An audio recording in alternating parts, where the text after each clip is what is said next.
कीजिए। आप irrespective of किस बैकग्राउंड से आते हैं मैटर नहीं करता है। साइंस में अगर आप 20+ क्वेश्चन निकाल जा रहे हैं, और मैथ में भी ज़्यादा नहीं भागना है कि बहुत लोग है कि मैथ मैथ बनाए जा रहे हैं, रीजनिंग 10 में 10 जीनियस लोग ही सही कर पाते हैं। ठीक है, मेरा खुद का 4-5 सही होता था, तो 4-5 भी सही हो रहा है मैथ में तो ठीक है। साइंस पे फोकस कीजिए। बहुत लोग का है कि 12-13-15 सही होगा, तो ऑब्वियसली अगर इधर कम स्कोर कर रहे हैं तो आपको और सेक्शन में बहुत अधिक स्कोर करना पड़ेगा। तो ट्राई कीजिए कि साइंस में स्कोर आप कम से कम 20 के आसपास लेके जाइए, 20-21। कम से कम 20 यहाँ से निकाल लीजिए, 5 निकाल लीजिए मैथ से, 25 यहाँ से आपका क्वेश्चन सॉल्व हो जाएगा आराम से। और साइंस के लिए तो वही है कि जो आपका एनसीईआरटी है उसको एक बार आप कर लिए हैं तो उसको रिवाइज कर लीजिए। नहीं किए हैं तो एटलीस्ट मेरा सजेशन है कि क्लास 8, 9, 10 ये तीन का एनसीईआरटी साइंस का एक ही आता है, मतलब एक ही 3 बुक है। इसको आप एटलीस्ट लगेगा 15-16 घंटे। इसको एक बार पढ़ लीजिए, एक बार और बीच में समय निकाल के पढ़ लीजिएगा अगस्त एंड में, तो कुछ क्वेश्चंस यहाँ से बन जाएंगे आपके। ठीक है, और घटना चक्र अगर बनाए हुए हैं पहले से तो ठीक है, नहीं बनाए तो बना भी नहीं पाइएगा, 1000-1200 पेज का किताब है। ठीक है, तो उसको छोड़ दीजिए। और प्रीवियस ईयर थोड़ा देख लीजिए क्वेश्चंस की, अगर वो सब रिपीट हुआ 3-4 क्वेश्चन भी तो गलत नहीं होना चाहिए। ठीक है, क्योंकि साइंस में ज़्यादा है नहीं, बस कॉन्सेप्ट्स है और 3 किताब है। तो आप वो कितना पेज का होगा, 60-60 70-70 पेज का होगा किताब, उसमें आपको 20 क्वेश्चन वहाँ से निकल रहे हैं, वो निकाल लीजिए। वो करना पड़ेगा आपको। और पॉलिटी पकड़िए अच्छे से, इजी भी है और स्कोर भी हो जाएगा। अगर 17-18 क्वेश्चन पॉलिटी के आ रहे हैं तो ट्राई कीजिए कि मतलब 14-15 सही कर देने का इसमें, फिर स्कोरिंग भी सही है। फिर हिस्ट्री हो गया। अब मान लीजिए मिडाइवल से कुछ टर्म्स पूछ दिया, कुछ ऐसा पूछ दिया, तो बहुत लोगों को नहीं पता होता है, इसका वो बैकग्राउंड नहीं होता है उस तरह का, पीजी वीजी क्या हिस्ट्री में, तो वहाँ से स्कोर कम हो जाता है। लेकिन मॉडर्न वाला सेक्शन से अच्छा खासा क्वेश्चन आता है, तो उसको ट्राई कीजिए कवर करने का। एंशियंट कवर कीजिए, मिडाइवल भी ठीक ठाक कवर कर लीजिए कि क्वेश्चंस वहाँ से निकल जाएं। और करंट अफेयर्स में ऑब्वियस है कि आप जो मैगजीन पढ़ रहे हैं अगर उससे क्वेश्चंस फंसा तो बनेगा, नहीं फंसा तो गेस वर्क चलता है, तुक्काबाजी, तो उसमें गलत होने का भी चांस रहता है। इसीलिए जो आपके कोर सब्जेक्ट हैं, हिस्ट्री, सबसे पहले तो आप साइंस पकड़िए, फिर आप उसको पॉलिटी पकड़िए, उसके बाद आप ज्योग्राफी कर पकड़िए जो सबसे मेन है। क्लास 11th और 11th का जो मेन ज्योग्राफी है, फिजिकल ज्योग्राफी वाला, वो रिवाइज कीजिए।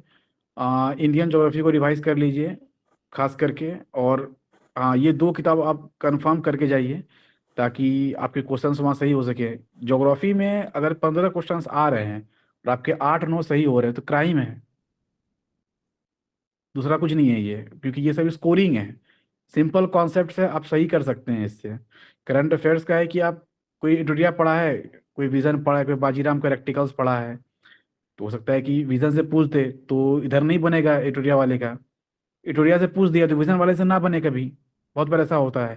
लेकिन जो कोर सब्जेक्ट है इससे आप कर लेते हैं तो काफ़ी ज़्यादा क्वेश्चंस आपका सॉल्व हो जाएगा। तो सीक्वेंस बना के रखिए, पहले आप साइंस कीजिए, फिर पॉलिटी कीजिए, फिर ज्योग्राफी कीजिए, फिर मॉडर्न हिस्ट्री कर लीजिए, फिर एंशियंट, फिर मिडाइवल, इस सीक्वेंस में कर लीजिए तो आपका काम हो जाएगा। और इकोनॉमिक्स के लिए सबसे बेस्ट है कि आप जो बजट और इकोनॉमिक सर्वे है गवर्नमेंट ऑफ इंडिया का इस साल का, और जो गवर्नमेंट ऑफ बिहार का है इस साल का, कितना पेज का होगा नोट्स बनाने में, मेरे ख्याल से 10 पेज जाएगा दोनों का मिला के, 10 से 15 पेज। तो 15 पेज मान लीजिए मैक्सिमम नोट्स बना के होगा, या फिर बहुत सारा टीचर लोग बना बना के डालते हैं, तो वो देख लीजिए, एटलीस्ट 2 सोर्स का देख लीजिएगा। कभी कभी डाटा ऊपर नीचे रहता है, किसी किसी का कुछ छोड़ता है, कोई दूसरा डालता है उसको, तो वो कर लीजिए इकोनॉमिक्स के लिए। और इकोनॉमिक्स का अगर आप पहले से किए हुए हैं कुछ एडवांस लेवल प्रिपरेशन, तब तो सॉल्व हो पाएगा। जैसे 69th में था इंसॉल्वेंसी एंड बैंक्रप्सी कोड, ये सब वो सब सरफेसी एक्ट था, तो नॉर्मली जो नहीं पढ़ते हैं बीपीएससी के लिए चिल्ड्रन, तो वो तो नहीं बन पाएगा। लेकिन हाँ, जितना ये डाटा वाला चीज़ है इकोनॉमिक्स का वो सही हो जाएगा। तो 7वां नंबर पे आप इकोनॉमिक्स का रखिए। लेकिन हाँ, डाटा जो है उसको बार बार दिन में, अगर आप 15 पेज का नोट्स बनाए एक बार उसको याद कर लिए हैं, उसको रिवाइज करने में 10 मिनट लगेगा, तो दिन में 3 बार रिवाइज कर दीजिए उसको जब मन करे, तो वो याद रहे एग्जाम में। तो ये सीक्वेंस है। करंट अफेयर्स को रखिए कि भाई लास्ट में उसको रिवीजन करना है, क्योंकि बना नहीं बना वो बात बराबर होता है फिर लास्ट में वहाँ जाके। यही प्रॉब्लम क्या है ना कि जैसे कि हिस्ट्री हो गया, साइंस हो गया, बिहार स्पेशल हो गया, करंट अफेयर हो गया, इसका तैयारी हर कोई करते हैं। मेरा एक बात कहना है, मान लीजिए हिस्ट्री में 30 क्वेश्चन आता है, आपकी तैयारी बहुत अच्छी है, कितने क्वेश्चन बनाएँगे? 25, 26? तैयारी एवरेज लेवल का है, कितने क्वेश्चन बनाएँगे? 22? 2-3 क्वेश्चन, 4 क्वेश्चन तक आप बढ़ा सकते हैं, उससे ज़्यादा नहीं बढ़ने वाला है आपका, उस सब पार्टिकुलर सब्जेक्ट में। और 30 प्रश्न आ रहे हैं, तो 30 में 30 किसी से नहीं बनेगा, ये आप मान के चलिए। बहुत रेयर होगा कोई बना पाएगा। जो राकेश ने बताया कि इकोनॉमी है, ज्योग्राफी है, पॉलिटी है, इन सब चीज़ों पे बिहार के बच्चे ध्यान देते ही नहीं हैं। जबकि स्कोरिंग रहता है और वहाँ पे आप आसान सब सारा सब्जेक्ट जब आ रहा है, तो उसको आप पिक कीजिए। अभी से करंट अफेयर्स पढ़ना स्टार्ट करेंगे रैंडम रैंडम सोर्सेज़ से, कभी इधर से, कभी उधर से, उसमें बहुत सारा टाइम चला जाता है। दूसरा बात, जो आप पढ़ रहे हैं उसका सोर्स डिफाइंड होना चाहिए, रैंडमनेस आपके प्रिपरेशन में नहीं होना चाहिए। अदरवाइज़ जो एग्ज़ामिनेशन के टाइम लास्ट टाइम में होता है ना, जिसको हम लोग कहते हैं सिनॉप्सिस को रिवाइज़ करके जाना, आपके पास कोई सिनॉप्सिस रहेगा ही नहीं, आप रिवाइज़ नहीं कर पे जा अगर जाते हैं, तो आप रिकॉल नहीं कर पाएँगे और रिकॉलिंग फैक्टर अगर वीक हुआ, तो सिली मिस्टेक होने के ज़्यादा चांसेस हैं। और एक बात आप मान के चलिए, 3 क्वेश्चन से ज़्यादा अगर आपने सिली मिस्टेक कर दिया, तो आपको अगले बीपीएससी की तैयारी करने से कोई नहीं रोक सकता। ये पीटी तो आपका होने से रहा। इसलिए सिल्ली मिस्टेक बिल्कुल नहीं करना है। जितना ही पढ़े हैं उसका रिवीजन करना है, बार-बार रिवीजन करना है। और अगर आप सिली मिस्टेक 3 क्वेश्चन, एकदम ध्यान से सुन लीजिए इस बात को, 3 क्वेश्चन से एक्स्ट्रा गए तो खत्म। कभी भी आप देखेंगे जिस बच्चे का कि कुछ ही मार्क्स से पीटी छूटता है, कभी भी उसका ऐसा नहीं हुआ है कि उसको जानकारी के कारण पीटी उसका छूट गया, उसे नॉलेज नहीं था। उन्होंने क्या किया, कोई क्वेश्चन लगाने में मिस्टेक कर लिया, किसी क्वेश्चन को मिसरीड कर लिया, किसी क्वेश्चन में सिली मिस्टेक कर दिया, किसी क्वेश्चन को गलत इंटरप्रेट किया, बस हो गया, पीटी खत्म वहीं पे। और वही 1-2 मार्क्स से छूटते हैं, और जब 1 आध मार्क्स से वो छूटते हैं, तो लंबे समय तक पता नहीं, अब 70वीं का 71वीं के बाद 72वीं की वैकेंसी कब आएगी, नहीं आएगी, किसी को नहीं पता है। इसलिए टेक इट सीरियसली और आराम से आप प्रिपरेशन कीजिए। ज़रूर आप सेलेक्ट होंगे, इसमें जैसे कोई कि डाउट नहीं है। ज्योग्राफी है तो इसका तो एक ही किताब है, वो फिजिकल ज्योग्राफी वाला और एक इंडियन ज्योग्राफी वाला, ये दो किताब पढ़ना है। और बिहार स्पेशल भी ज्योग्राफी है, तो मुश्किल से वो अगर ढंग का माल निकालिए तो वो 12-13 पेज ही उसमें ढंग का चीज है, बाकी तो फिर वही सब डाटा है, फैक्ट है। तो कि इस साल इतना बाढ़ आया तो कोई पूछता नहीं है। तो 10 पेज का बिहार ज्योग्राफी होगा, दोनों साइड मिला के। और इंडिया का वो देख लीजिए, उसमें मेरा ये गारंटी है कि अगर आप वो कर लेते हैं ज्योग्राफी ढंग से, तो अगर 15-14 क्वेश्चन तो ज्योग्राफी का रहता है, अब 15 में से 12-13 तो बना जाएंगे। ठीक है, इतना उसमें रहता है चांस, हम खुद बनाए हुए हैं 15 में से 14, तो हमको पता है उसमें। अब प्लस पॉलिटी आप रिवाइज कर लीजिए। ठीक है, आप पॉलिटी अगर लक्ष्मीकांत नहीं कर पा रहे हैं तो बहुत सारा आता है, गूगल पे सर्च कीजिएगा ना कि मतलब short notes for polity for UPSC prelims, तो 70 पेज का 75 पेज का पॉलिटी का, वो किसी किसी कोचिंग का आता है, ला एक्सीलेंस कोचिंग है उसका, वो सबका आता है मटेरियल। तो उसका देख लीजिएगा, तो 70 पेज रिवाइज कर लीजिएगा पॉलिटी के लिए। तो पॉलिटी में अगर 15 क्वेश्चन ही पूछ रहा है तो 14 बना जाइएगा आराम से। तो आपके देखिए 14 में 28 क्वेश्चन यहीं से निकल गए हैं, दो विषय से। साइंस अगर आप 30 में से 20 कर जा रहे हैं ढंग से पढ़ के, तो 20 28 उधर हो गया, प्लस 20 इधर हो गया, 48 आपके यहाँ से निकल गए हैं। मतलब 50 क्वेश्चन आपके यहाँ से आराम से निकल जा रहे हैं, बस ये 3 विषय से। बाकी हिस्ट्री देखिए सब करता है, ठीक है, अब क्या कर लीजिएगा, 40 क्वेश्चन आएगा, 40 तो नहीं कर दीजिएगा ना। बहुत बार 26 तक जाता है, लोग 30 तक जाता है, 32 तक जाएगा। 30 है, आप उसको 35 कर लीजिएगा मैक्स टू मैक्स बढ़ा के। लेकिन अगर इधर मेहनत करते हैं तो जो ये आपका आ, ये है आपका क्या बोलते हैं, साइंस आपका 12 सही हो रहा है, वो 20-21 चला जाएगा। पॉलिटी 8-9 सही हो रहा है, वो 14 तक चला जा सकता है। ज्योग्राफी 8-9 सही हो रहा है, वो 12-13 चला जाएगा। तो ओवरऑल देखिए तो आपको कम से कम यहाँ से 20 क्वेश्चन का गेन मिल रहा है, 20 मार्क्स का। और हिस्ट्री कितना भी आप पढ़े, खराब पढ़े, तो ऐसा तो नहीं है कि 40 में से आपको 10 नंबर आ रहा है, 20 तो आ ही रहा होगा, 30 20 25 के आसपास। कितना पढ़ लीजिए तो उसमें 7-8 और स्कोर कर सकते हैं आप। लेकिन इधर अगर करते हैं तो आप 20 प्लस स्कोर कर जाइएगा। तो इस चीज़ को ध्यान दीजिएगा। और करंट अफेयर्स तो जो है जितना आप पढ़े हैं उसमें से जो बनेगा बनाइएगा, जो नहीं बनेगा छोड़ दीजिएगा, उसमें वही चीज़ है। साइंस पे ध्यान दीजिए, साइंस में बहुत 90% लोग ध्यान नहीं देता है, और लोग वहाँ नहीं सही कर पाता है। आप करते हैं तो एज ले लीजिएगा। बिल्कुल। और अभी आपको जो है कि जो भी लोग नेगेटिव हैं आपके पास, उससे थोड़ा-सा दूर रहना है। कोई ढंग का आपके पास पीयर ग्रुप रहना चाहिए, जिसके साथ कि आप कॉम्पिटिटिवली तैयारी कर सकते हैं, जिसके साथ आप डिस्कशन कर सकते हैं। होमवर्क लीजिए कि हाँ, हम आज इतना कर लेंगे, आप आज इतना कर लो, उसके बाद शाम में बैठिए आधा घंटा, डिस्कस कर लीजिए। दूसरा, नेगेटिव कोई बोले उससे थोड़ा-सा दूर रहना है। जो आपको मोटिवेट कर पाए, इंस्पायर कर पाए, जो आपके बारे में अच्छा वेल बीइंग सोचे, उसके बीच में रहिए, चाहे आपके माता-पिता हों, दोस्त हों, कोई भी हो। बहुत लोग होते हैं नेगेटिव वाले, कह रहे तुम्हारा क्या होगा? तो उनसे दूर रहना है। दूसरा, नेगेटिव बहुत नहीं लेना है एग्ज़ामिनेशन में। ये सब चीज़ छोटी-छोटी कला है कि एग्ज़ामिनेशन को आपको कैसे पीटी को पास करना है। बहुत लोग बहुत एवरेज तैयारी के साथ अगर उसको पकड़ है कि तुमको एग्ज़ामिनेशन कैसे निकालना है, बहुत ईज़िली वे में वो निकाल जाते हैं। उसका कारण क्या है कि उसको कितना नेगेटिव लेना है, कितना अटेम्प्ट करना है, ये सब आपको खुद से काउंट करना पड़ेगा अभी, हम कितना क्वेश्चन बनाते हैं, उसमें से मेरा गलती कितना होता है, मेरा सही कितना हो रहा है, हम कितना अटेम्प्ट करते हैं, हमारा इस अटेम्प्ट में मेरा मैक्सिमम मार्क्स जा रहा है। जो आप टेस्ट देते हैं, सिर्फ टेस्ट इसलिए मत दीजिए कि मैम ने टेस्ट दे दिया, इतने मार्क्स मेरे आ गए, उसके इतने मार्क्स आ गए, नहीं। उसमें आपको सेल्फ एनालिसिस करना है, सेल्फ इंट्रोस्पेक्शन करना है। इन सब चीज़ों पे उस टेस्ट के बाद आपका रिजल्ट आता है, उसमें आपको काम करना होता है कि हाँ, हम क्या सही कर सकते थे, ये मिस्टेक हुआ तो कैसे हुआ, एक-एक चीज़ों को मैन्युअली ऑब्जर्व करना है, एनालाइज़ करना है।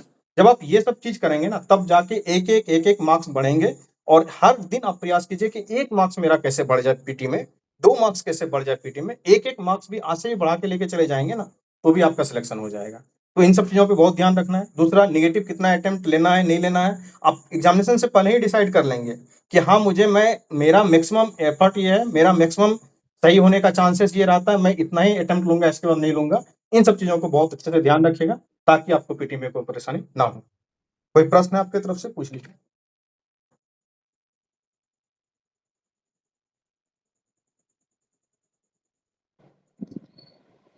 सर हिस्ट्री ऑप्शनल के साथ इंटरव्यू और प्री का कॉम्बिनेशन कैसे बनाए, किस पे ज्यादा फोकस करना चाहिए, किस पोर्शन पे? देखिए देखिए अभी आपका प्रीलिम्स सितंबर में है ना, आपका 1 महीने से भी कम, 1 महीना बचा है ना। जी सर। तो अभी आप ऑप्शनल मत देखिए, आप अभी पहले प्रीलिम्स दे लीजिए सितंबर में, उसके बाद फिर आप बैठ के पूरा सितंबर ऑप्शनल। पे ज्यादा ध्यान देना होगा हिस्ट्री के? देखिए पोर्शन पे ध्यान, देखिए वही बात है फिर। अभी आपको अगर हम बोल देंगे आप मेरे से 10 क्वेश्चन पूछिए, तो हम थोड़ी बोल बता सकते हैं कि आप क्या पूछिएगा मेरे से। तो करना है तो सब कीजिए, वरना छोड़ दीजिए एकदम में कि सर मैं सॉरी बोल के आना है। ठीक है, तो इसमें कोई हार्ड एंड फास्ट टूल ऐसा नहीं है कि मतलब आपको वर्ल्ड हिस्ट्री अधिक करना है तो एंशियंट अधिक करना है, क्योंकि इंटरव्यूअर क्या पूछेगा आपको नहीं पता है। आप उसको बस बोलें हिस्ट्री ऑप्शनल है मेरा। अब हिस्ट्री ऑप्शनल में उस पर डिपेंड करता है ना कि वो क्या पूछेगा। वो मॉडर्न से पूछेगा, एंशियंट से पूछेगा, मेडाइवल से पूछेगा, तो मॉडर्न से पूछेगा तो किस पार्ट से पूछेगा, ट्राइबल मूवमेंट से पूछेगा कि नेशनल फ्रीडम स्ट्रगल से पूछेगा, उस पर डिपेंड करता है।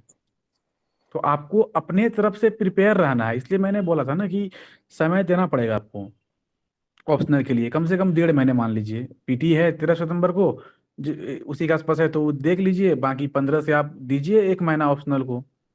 अगर आपको लग रहा है कि पीटी बढ़िया गया है, मेंस है, तो मेंस में भी तो आपको ऑप्शनल का टिक करना ही पड़ेगा, जाएगा वहाँ भी टिक करना है।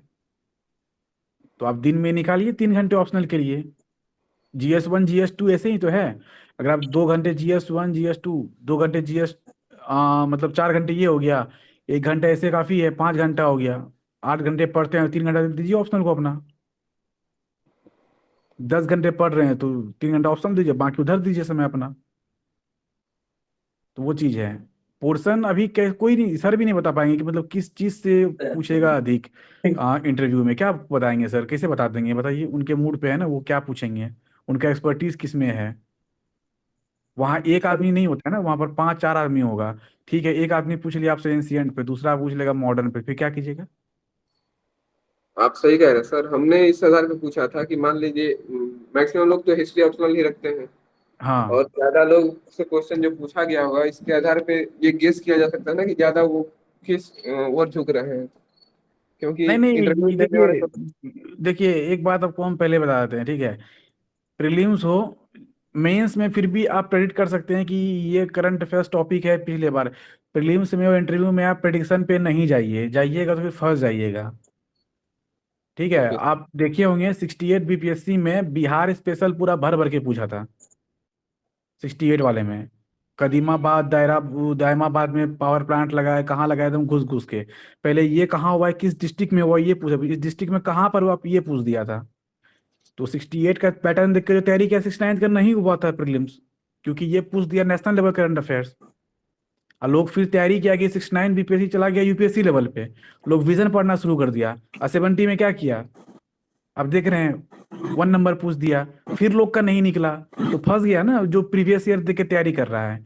आपको एक बात हम बता देते हैं कि जो आपका चेयरमैन है वो सेम रहेंगे इंटरव्यू के लगभग हर साल, लेकिन जो और बोर्ड मेंबर हैं वो सेम नहीं रहते हैं, वो अलग हर साल अलग अलग लोग रिक्रूट करते हैं अलग अलग जगह से।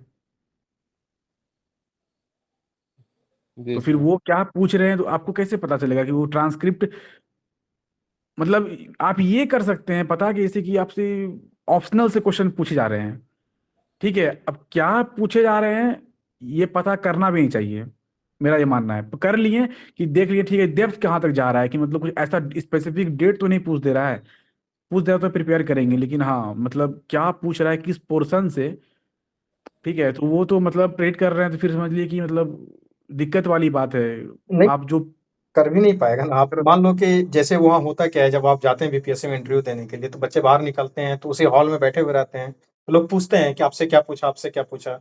ये बोर्ड मेंबर को ही पता रहता, बच्चा बाहर जाएगा, इनसे इनका दोस्त पूछेगा आपसे क्या पूछा। एक लड़का को बोला कि एनसीसी के बारे में पूछा गया मेरे से, और दूसरा लड़का सेम बोर्ड में गया तो उससे एनसीसी से कोई सवाल नहीं था। तो वो प्रिडिक्शन होगा ही नहीं, तो आपको होलिस्टिकली प्रिपरेशन करना ही पड़ेगा। और ये सब जैसे कि मेरे से नहीं पूछा गया कि पोस्ट प्रेफरेंस क्या है, why this post first this post second, लेकिन मेरे बाद जितना भी गया था उस दिन, मतलब 14 जने गया था, मेरा पहला सुबह सुबह मेरा पहला इंटरव्यू था, मैं बाहर बैठ के खड़ा चाय पानी पी रहा था, वो लोग इंटरव्यू देके निकला मेरा बोर्ड वाला, सबसे पूछ रहा था कि आ, क्या हॉबी है, मतलब ये पोस्ट प्रेफरेंस क्या है, लेकिन मेरे से नहीं पूछा गया, पहला मेरा था तो नहीं पूछा गया। इसलिए बोले कि इंटरव्यू मतलब है कि होलिस्टिकली प्रिपेयर कीजिए A to Z, ठीक है। ठीक है, मतलब प्रिपेयर नहीं कर पाइएगा पूरा हिस्ट्री उस तरह से, लेकिन एक ओवरव्यू सबका लेके रखिए। ऑब्वियसली कि लोग उतना डेप्थ में प्रिपेयर नहीं कर पाएगा हिस्ट्री को, लेकिन जितना किए हैं उससे अगर क्वेश्चंस आ रहे हैं तो आप कंफर्टेबली उसका आंसर कर सकें, मेरा ये कहना है। अगर आपको अब जो बेस नहीं आ रहा है करना ही कुछ है ना, ऐसा पूछ दिया है, तो फिर सॉरी बोल देंगे, ठीक है सर नहीं आ रहा है इस काम को। तो ओके सर। जो मुद्दे करंट में घटित हुए हैं, क्योंकि हम लोग पढ़ेंगे तो हम्म। क्लास में हर विषय के करंट अफेयर को पढ़ेंगे ही, तो उसमें कौन कौन से घटनाएं घटित हुई हैं पिछले एक साल से 2 साल के बीच में, वो क्लासेस में बाकायदे उसकी क्लासेस भी करवा देंगे। तो उस पर आप थोड़ा सा ज्यादा इम्फेसिस दे लेंगे कि हाँ, ये घटनाएं इस तरीके की घटी हैं, और इसमें इस सब्जेक्ट से ये सवाल पूछे जा सकते हैं। हर सब्जेक्ट में कुछ ना कुछ हर साल नया डेवलपमेंट होता है, तो हर सब्जेक्ट के करंट अफेयर को हम लोग सब्जेक्ट वाइज सब्जेक्ट क्लास में पढ़ भी लेंगे। जी, एनी मोर क्वेश्चन?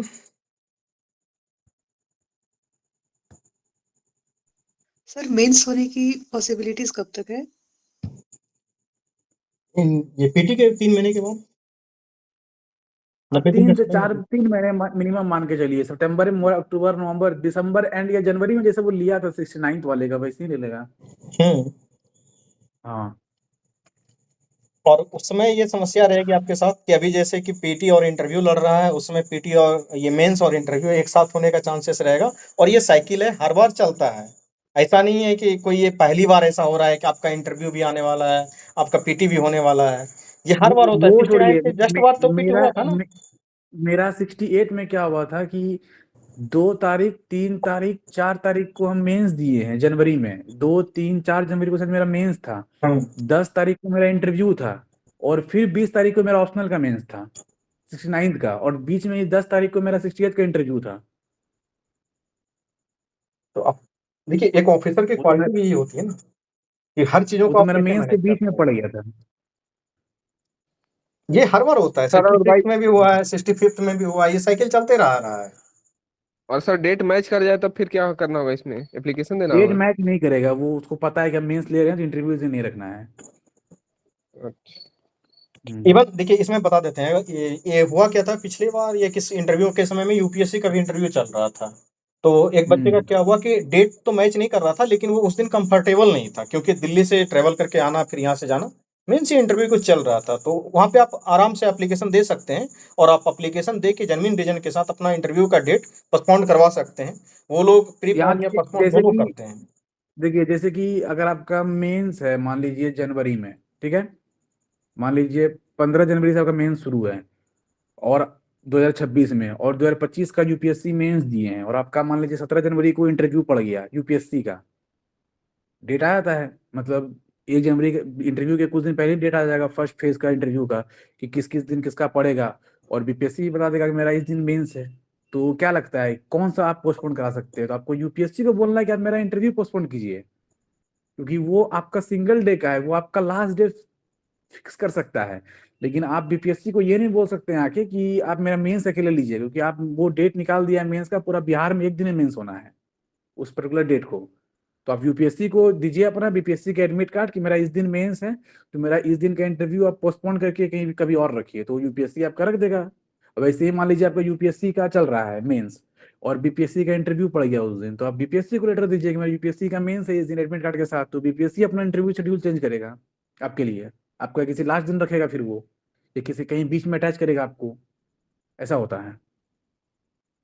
बिल्कुल, ये होता है। आप डॉक्यूमेंट वेरिफिकेशन में भी इन चीज़ों को चेंज करवा सकते हैं और इंटरव्यू के टाइम में भी रीशेड्यूल होता है और आराम से वो लोग कोऑपरेट करते हैं, इतने कोऑपरेटिव रहते हैं। डीबी भी जो है, डीबी के दिन अगर आप नहीं पहुंच पा रहे हैं तो जेन्युइन रीजन है, तो आप पहले ही बीपीएससी को लेटर लिख दीजिए या फिर बात कीजिए किसी को कॉल करके वहां से, तो आपका वो चेंज हो जाएगा। एक दिन बाद आके डॉक्यूमेंट जमा कीजिए।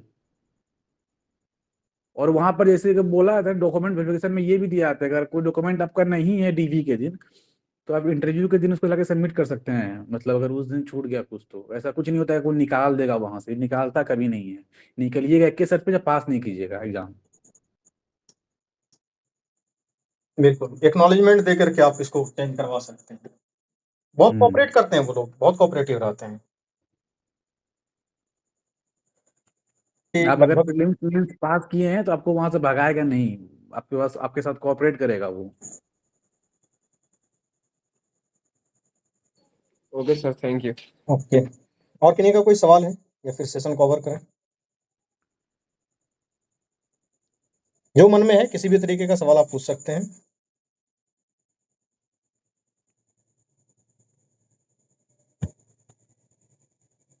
आई थिंक कि लगभग सबका सारे सवालों का आंसर हो गया है। बहुत-बहुत धन्यवाद राकेश। ये बताओ थैंक यू सर। राकेश कि जो हाजीपुर में ट्रेनिंग हुआ, ट्रेनिंग में क्या-क्या सीखे? किस-किस विषय पे की पढ़ाई हुई? सर फिजिकली फिट कर दिया पहली बात तो, इतना दौड़ाया था यहाँ वहाँ पर। और सर दूसरा पढ़ाया सर, इस पढ़ाई में सर जैसे कि बिपाड़ में थे सर 2 महीने, तो वहाँ पर नॉर्मल था सर, जैसे कि क्लाइमेट चेंज के ऊपर Bihar finance rule, Bihar treasury rule, Bihar service conduct rules, ये सब पढ़ाया गया। हर महीने एक ट्रिप हुआ करता था। जैसे मुजफ्फरपुर आए थे जीविका ट्रिप में, दार्जिलिंग गए थे, फिर हम हाजीपुर चले आए थे। बाकी जो 5 महीने वहाँ रहे थे वो लोग नैनीताल गए थे, कुछ हैदराबाद गए थे। एक कंचनजंगा का ट्रिप होता है वहाँ पर, जो कंचनजंगा जाके क्लाइंब करता है, बेस कैंप तक जाता है, उसको एक कॉम्प्लीमेंट्री ट्रिप मिलता है अंडमान निकोबार का बाय एरोप्लेन। तो मेरे भी ग्रुप से लोग गए थे, क्योंकि वो ट्रिप अप्रैल में हुआ था और हम अप्रैल में हाजीपुर आ गए थे दूसरा इंस्टीट्यूट ट्रेनिंग का, तो हम नहीं जा पाए थे। जो वहाँ था सर वो गया था। ट्रेनिंग सर काफ़ी टफ होता है, मतलब आप मतलब अभी लग रहा है ना कि पढ़ते हैं 7 घंटे 8 घंटे एग्जॉस्ट हो आते हैं। बिपाड़ में आपको जगाएगा सुबह 5 बजे और रात छोड़ेगा रात में 10 बजे। जितने भी शरीर में उनके नसों में जंग लगा हुआ है ना, वो जंग छूट जाता है वहाँ जाके। और ज़रा-सा भी सुबह लेट पाँच करेंगे तो बजे चिंगारी पाँच छुट्टी का जो बजे अलग से पाँच प्रावधान है। 5 बजे जग के आपको 5:30 बजे ग्राउंड में, 5:31 पे ग्राउंड में गए हैं ना, तो चिंगारी पीटी कराएगा 1 घंटा ज़्यादा, आपको हालत खराब कर देता है करा के। और फिर 6:30 तक पीटी होता है, और फिर 8:30 बजे आपको नाश्ता वास्ता करके क्लास में रिपोर्ट करना है। और फिर बीच में 10 मिनट का ब्रेक मिलेगा और आधे घंटे का लंच ब्रेक मिलेगा, और फिर एक बार 10 मिनट का ब्रेक मिलेगा, और आपके बच जाएंगे शाम के 6:30 इसी में। उसके बाद फिर 6:30 बजे रूम पे आइएगा, फिर 10 मिनट बाद आपको योगा वगैरह गेम्स में रिपोर्ट करना है, योगा करना कंपलसरी है। फिर आपको 7:30 तक वहाँ रहना है। फिर लंच वंच करके फिर असाइनमेंट देगा करने के लिए, ऑनलाइन ही देता है वो करने के लिए, आई गॉट कर्मयोगी वाला प्लेटफॉर्म पे, तो वो कीजिएगा। थक जाइएगा इतना कि सो जाइएगा, फिर अगले दिन जग के भी यही करना है। लगातार 5 महीने करना पड़ेगा आपको ये सब चीज़। बिल्कुल, अभी जो जैसे हमारे सारे डीएसपी के ट्रेनिंग का चल रहा है, तभी वो ये अहमदाबाद के ट्रिप पे हैं और उम्मीद है कि हाँ, वो अगले लोग अभी जब अहमदाबाद जा रहे हैं वो फॉरेंसिक ट्रेनिंग के लिए। हम्म, और हाँ, तो उम्मीद है वहाँ भी कि क्या है कि आपको सैटरडे संडे को 10 किलोमीटर 10 किलोमीटर का क्रॉस कंट्री रन होता है, वहाँ भी कराएगा बीपीए में आपको।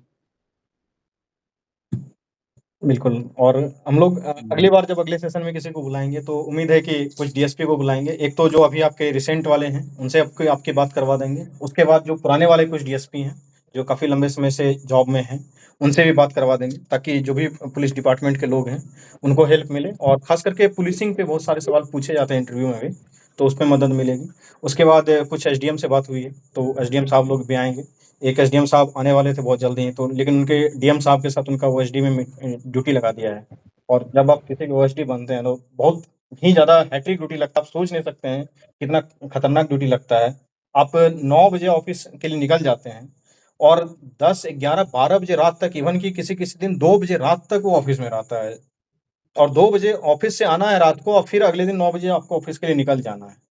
इस तरीके की ड्यूटी है। सिंपल समझिए कि अगर आपका ऑफिस डिस्ट्रिक्ट मजिस्ट्रेट के ऑफिस में है, कलेक्ट्रेट में, तो डीएम साहब के आने से पहले आपको पहुंचना है, डीएम साहब के जाने के बाद आपको जाना है,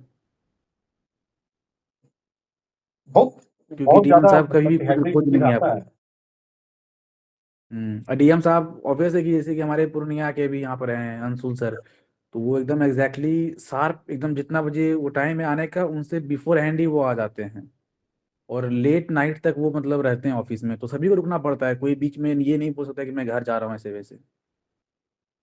अभी मेरी बहुत ऑफिसर से बात होती रहती है, तो जो एसआईआर चल रहा है, एसआईआर का पता है, जो वीसी होता है, वो वीसी ही 8 बजे रात में स्टार्ट हो रहा है। लगभग हर हम्म ब्लॉक के ऑफिसर की उनकी वीसी चल रही है, एसआईआर का काम करवाना है। अभी बाढ़ आया हुआ है, कितने सारे, कल भी कुछ ऑफिसर का कॉल आया हुआ था मेरे पास कि सर बाढ़ में ड्यूटी दे दिया है, और ड्यूटी इतना खतरनाक होता है, उसमें आके सारा चीज का डिस्ट्रीब्यूशन वगैरह करवाइए, और 2 बजे रात में फोन आता है, 2 बजे रात में आपको जाना पड़ेगा। और वो लाइफ जैकेट, सपोर्ट जैकेट आपको खुद लेके जाइए और जाकर के वहाँ डिस्ट्रीब्यूट कीजिए। अगर कोई परेशानी हो रही है तो फिर रिपोर्ट कीजिए। तो इस तरीके की ड्यूटी है, और अब चैलेंज लेने के लिए ही आ रहे हैं प्रशासन में, तो इसके लिए आपको तैयार रहना पड़ेगा। तो ये बताने का मकसद सिर्फ इतना है कि अभी आप जितना पढ़ाई कर रहे हैं, इससे ज़्यादा कठिन टास्क आपके नौकरी लगने के बाद है, और उसके लिए आपको मेंटली प्रिपेयर होके जाना है। तो आप सोचिए कि अभी जो आप पढ़ाई कर रहे हैं बहुत ही आराम का चीज़ है, और इस पढ़ाई करने में अगर थोड़ा-सा मन लगता है कि अरे यार थोड़ा मोबाइल देख लेते हैं, थोड़ा इधर कर लेते हैं, तो फिर तो गड़बड़ है। आप सोचिए कि वहाँ जब ड्यूटी लगेगी तो वहाँ आपको कितना रिलैक्स मिल पाएगा। इसलिए पहले पढ़िए, और चैलेंजिंग जॉब होता ही है। पढ़ाई और से देखिए, प्रिपरेशन सबसे आराम का फेज होता है, ठीक है। जॉब में आने के बाद आप अपने नहीं होते, आप सबके हो जाते हैं, ये चीज़ ध्यान दीजिएगा, ठीक है। उसके बाद फिर मतलब ऑब्वियस है कि सैलरी मिलेगा, आपको पैसे कमाएंगे, ठीक है। अभी आप नहीं कमा रहे हैं, कम खर्चा है, 8-10 हज़ार में आपका सब कुछ लग रहा होगा बहुत है, हो जा रहा है, कोई दिक्कत नहीं है 12-15 हज़ार में। लेकिन जब सैलरी आएगी, आपके खर्चे बढ़ेंगे, लोगों के एक्सपेक्टेशन आपसे बढ़ेंगे, बहुत सारे डिमांड्स आपके पास आएंगे, फैमिली से इधर उधर से आपको फुलफिल करना पड़ेगा। आप उस समय ये नहीं कर सकते कि हम नहीं करेंगे ये वो, तो वो फिर अलग आपको प्रेशर रहेगा। उस समय लोगों का एक्सपेक्टेशंस भी मीट करना पड़ेगा आपको, ऑफिस भी संभालना है, ठीक है। उसके बाद फिर फैमिली भी संभालना है, ठीक है। बहुत कुछ देखना पड़ेगा आपको, तो सब कुछ बैलेंस बना के चलना पड़ेगा। तो बहुत मतलब आगे जिंदगी टफ होने वाला है। ऐसा नहीं कि सिलेक्शन हो जाएगा, बहुत लोगों को लगता है कि सिलेक्शन हो जाएगा तो जिंदगी सब कुछ ठीक हो जाएगा, नहीं। एक ही चीज होगा कि अभी आप कमा नहीं रहे हैं, कुछ दिन बाद आप कमाने लगिएगा, बस यही चेंज होगा। बाकी जिंदगी और टफ ही होने वाला है, आसान नहीं होने वाला है। बस उसी के लिए आपको और तैयार इसमें रहना है। और और उसमें एक चीज ये भी है कि आप ये मत सोचिए कि गवर्नमेंट जॉब में आ रहे हैं तो जॉब सिक्योरिटी है। ये हम खुल के बोल दे रहे हैं, आप कभी भी सस्पेंड हो सकते हैं, नौकरी जा सकती है। ये चीज आप दिमाग में लेके चलिए, ठीक है। क्योंकि कुछ भी अगर आपके क्षेत्र में अगर आप सही से काम नहीं कर पा रहे हैं, ठीक है, ह्यूमन एरर आपसे हो जाता है, लेकिन कहीं भी आपको आपका मतलब लैप्स पाया गया, आपके नेग्लिजेंस की वजह से कुछ घटना हुआ है, ठीक है, तो आपके ऊपर ऑफिसर्स बैठे हुए हैं आप पे कार्रवाई करने के लिए, सो कॉज कर देंगे। जवाब दीजिएगा, सेटिस्फैक्ट्री हुआ तो ठीक है, नहीं हुआ तो बहुत तरह का पनिशमेंट है। ट्रेनिंग में आपको पता चलेगा कि इंक्रीमेंट टूट जाएगा सैलरी का, सैलरी रुकता भी है गवर्नमेंट में, कि अगर आप सही से काम नहीं कर रहे हैं तो आपका 4-4 5-5 महीने सैलरी रोक देगी सरकार, ठीक है। उसके बाद भी अगर आपको ठीक नहीं हो रहा है तो सस्पेंड कर सकती है 1 साल के लिए। तो बहुत कुछ आपको बाद में झेलना है। तो वो सब चीज जो प्रेशर आने वाला है, तो समझिए कि तो कुछ नहीं है पढ़ाई के सामने, मतलब पढ़ाई के सामने कुछ नहीं है, बस एग्जाम पास करना है। लेकिन उसके बाद जिंदगी टफ ही होना है, आसान नहीं होना है, तो प्रिपेयर रहिएगा उस चीज के लिए। खुद की पर्सनालिटी ऐसी बनानी है ना कि हर चीज़ों को आप हर समय मैनेज कर पाएँ, हर समय उसको जो है कि आप समय दे पाएँ हर चीज़ों को और बैलेंस करके लाइफ़ अपना हेल्थ भी देख रहे हैं, पढ़ाई भी कर रहे हैं, फैमिली को भी देख रहे हैं, खुश भी हैं लाइफ़ में। ऐसा नहीं है कि बहुत टेंशन में जी रहे हैं। ज़िंदगी इसी तरीके से चलती है, हर की चलती है। चाहे आप कितने ही बड़े पोस्ट पे चले जाएँ, कितना ही आपके पास पैसा आ जाए, ज़िंदगी में कष्ट है और वो रहेगा और चैलेंजेज़ के साथ ही ज़िंदगी चलती है। उसी में आपको कितना अच्छे तरीके से आप बैलेंस कर पाते हैं, हर चीज़ों को कैसे आप मैनेज मैनेज कर पाते हैं, यही ज़िंदगी का रूल है। अगर इस पे आप खरे उतरते हैं, तो आप बहुत अच्छे तरीके से जी जाएँगे, नहीं तो वरना तो कट तो रहा है सबका, उसी तरीके से धक्के खा कर के जिएँगे ही जिएँगे। तो इसलिए पढ़ाई भी करना है, हर चीज़ों को बैलेंस भी करना है और अच्छे से जीवन को जीना भी है, हेल्दी भी रहना है। और एक बात उसमें ये भी है कि आप जितना जल्दी पढ़ के सिलेक्शन लेते हैं उतना आपका फ्यूचर में ज़्यादा स्कोप है प्रमोशन का, ठीक है, सैलरी इंक्रीमेंट का, वो सब चीज़ का। अगर आप लेट से सर्विस में आते हैं, 35 साल में आ रहे हैं, 36 साल में आ रहे हैं, तो कितना समय बचा सर्विस का आपके पास? देख लीजिए, 35 5 40, उधर 25 साल के आसपास बचा। 25 साल में हार्डली एक प्रमोशन हो पाएगा। अगर आप लेवल 9 में है तो लेवल 11 में जाइएगा, खत्म हो जाएगा सर्विस। 7 में है तो हार्डली 9 में जाइएगा, सर्विस खत्म हो जाएगा। लेकिन अब जितना अर्ली आते हैं, अगर आपका लंबा सर्विस है, 30 साल का है, 32 साल का है, तो कम से कम 3 प्रमोशन देख लीजिएगा। 9 में है तो 11 12 13 तक चले जाइएगा। और इसमें बहुत बड़ा फैक्टर है कि आप जिस लेवल से रिटायर कर रहे हैं, आपका जो पेंशन वेंशन मिलना है उस पर डिपेंड करेगा। अगर आप लेवल 13 से रिटायर कर रहे हैं तो आपको रिटायरमेंट के बाद पेंशन मिलेगा 80,000 90,000 महीने का। अगर आप लेवल 9 से रिटायर कर रहे हैं तो आपको पेंशन मिलेगा 50,000 महीने का। तो ये भी देख लीजिए कि फ्यूचर कैसा होना है। तो जितना जल्दी पढ़ के सिलेक्शन लीजिएगा उतना अधिक इसमें स्कोप है। बिल्कुल। कोई पूछना चाह रहे थे, कुछ हैंड रेज़ किए थे?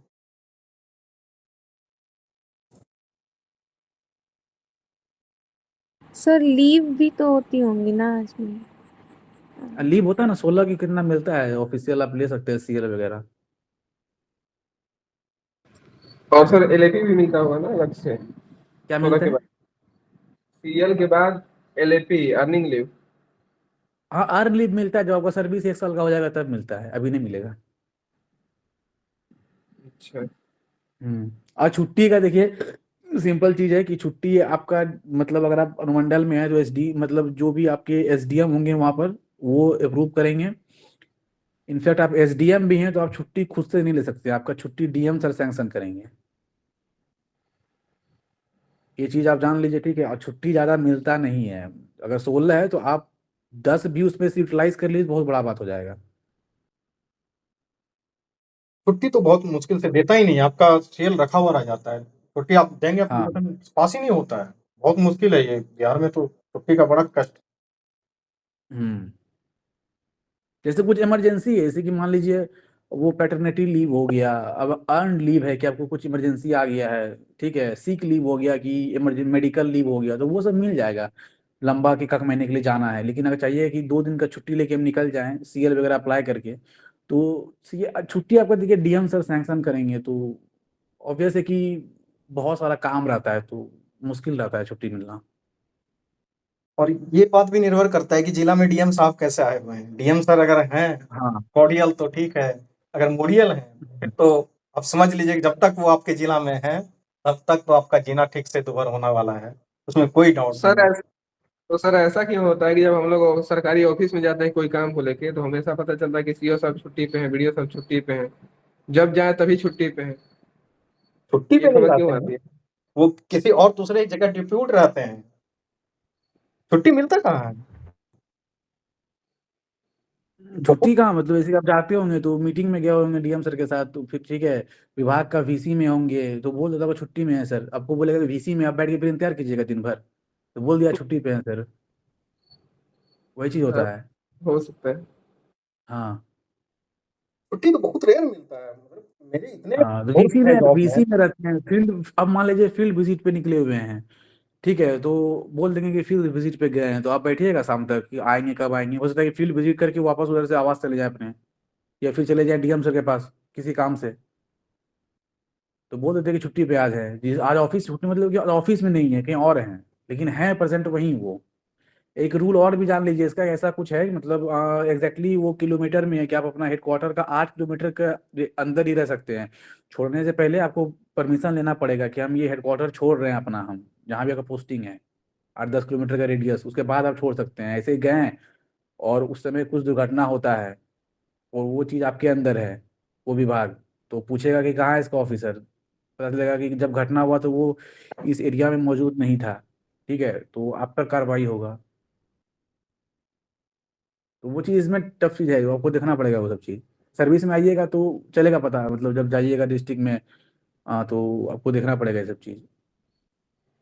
फिर अभी सर्विस में आने के बाद लगेगा कि जो पढ़ रहे थे ना 8 घंटा, वो ज़्यादा आसान था कि अपने मन पे था। 4 घंटे सुबह पढ़ ले रहे हैं, 4 घंटे शाम पढ़ ले रहे हैं, लेकिन सर्विस में है कि आपको एग्जैक्टली वो टाइम पीरियड है ना, आपको इस टाइम से इस टाइम तक वहाँ रहना है कंपलसरी।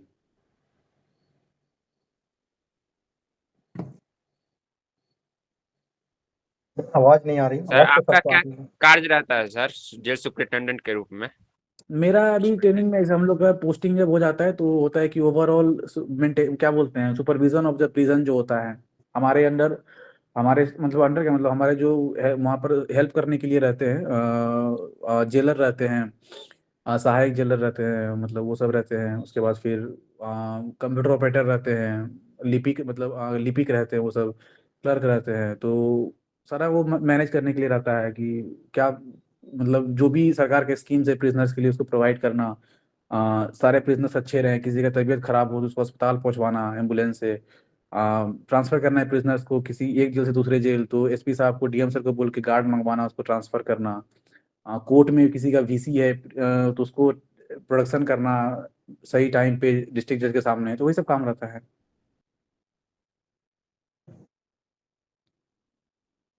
ओके, बहुत बहुत धन्यवाद राकेश, आके अपने साथियों को बताने के लिए, मार्गदर्शन करने के लिए। इसी तरीके से आते रहना है। धन्यवाद सर। गुड नाइट सभी को। आपने बहुत ध्यान से चीज़ों को सुना, इसका लाभ लिया। इसी तरीके से हम लोग अलग अलग ऑफिसर्स के साथ मिलते रहेंगे। आपके कोई भी डाउट्स होते हैं उसको हम लोग क्लियर करते रहेंगे और क्लासेस भी चलती रहेंगी। गुड नाइट अभी के लिए, मिलते हैं फिर